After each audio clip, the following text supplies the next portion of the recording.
Hello, dear little ones. Welcome to Dive into Pooja's books. Here we see that if you read more and more books, you gain more and more knowledge, you learn about things, you know about a lot of good things, and it makes you a better person. So today, we are going to read a story that will teach you the difference between what you need and what you want. So sometimes you can be really happy even if you don't have all the things that you want, because those are not the real things that you actually need to be happy.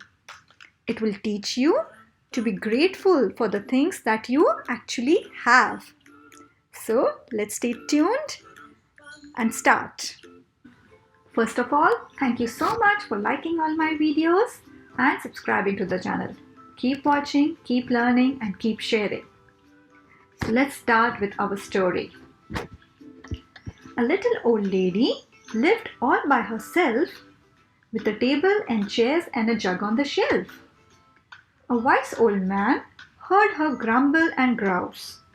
"There's not enough room in my place, in my house. Wise old man, won't you help me please? My house is a squash and a squeeze." "Take in your hen," said the wise old man. "Take in my hen? What a curious plan." Well, the hen laid an egg on the fireside rug and flapped around the room, knocking over the jug. The little old lady cried, "What shall I do? It was pokey for one, now it's tiny for two. My nose has a tickle and there is no room to sneeze. My house is a squash and a squeeze." And she said, "Wise old man, won't you help me please? My house is a squash and a squeeze." "Take in your goat," said the wise old man. "Take in my goat? What a curious plan." Well, the goat chewed the curtains and trod on the egg and sat down to nibble on the table leg. The little old lady cried, "Glory be! It was tiny for two, now it's stitchy for three. The hen pecks the goat and the goat's got fleas. My house is a squash and a squeeze." And she said, "Wise old man, won't you help me please? My house is a squash and a squeeze." "Take in your pig," said the wise old man. "Take in my pig? What a curious plan." So she took in her pig, who kept chasing the hen and raiding the larder again and again. The little old lady cried, "Stop, I implore! It was stitchy for three and it's teeny for four. Even the pig in the larder agrees my house is a squash and a squeeze." And she said, "Wise old man, won't you help me please? My house is a squash and a squeeze." "Take in your cow," said the wise old man. "Take in my cow? What a curious plan." Well, the cow took one look and charged straight at the pig, then jumped on the table and tapped out a jig. The little old lady cried, "Heavens alive! It was teeny for four and it's weeny for five. I'm tearing my hair out. I'm down on my knees. My house is a squash and a squeeze." And she said, "Wise old man, won't you help me please? My house is a squash and a squeeze." "Take them all out," said the wise old man. "But then I'll be back where I first began." So she opened the window and out flew the hen. "That's better, at last I can sneeze again." She shooed out the goat and she shoved out the pig. "My house is beginning to feel pretty big." She huffed and she puffed and she pushed the cow out. "Just look at my house, it's enormous now." "Thank you, old man, for the work you have done.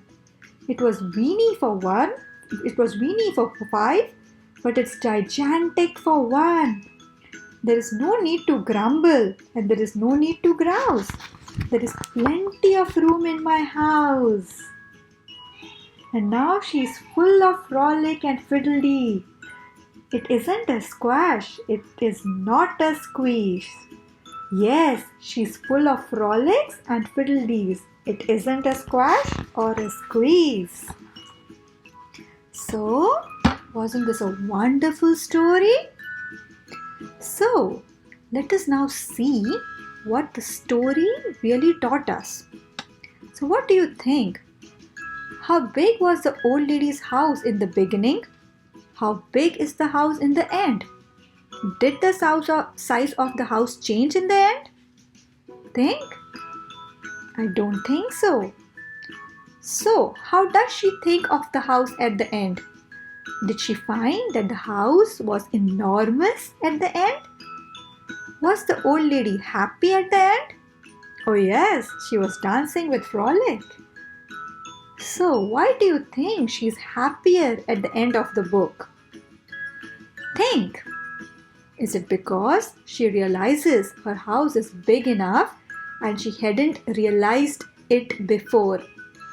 Or is it because she changed her mind about what she wanted? She no longer wants a bigger house. So see, maybe both of these things are correct. It is about realizing what we really have. And it is also about understanding what we want. Maybe we don't want everything that we keep on thinking about. For example, what if you really want a dog, but your parents won't let you have one? So initially it will make you unhappy, right? So what if you decide that you don't want a dog anymore? Will that truly make you happy? Will that start making you happy if you not have one? It might work, right?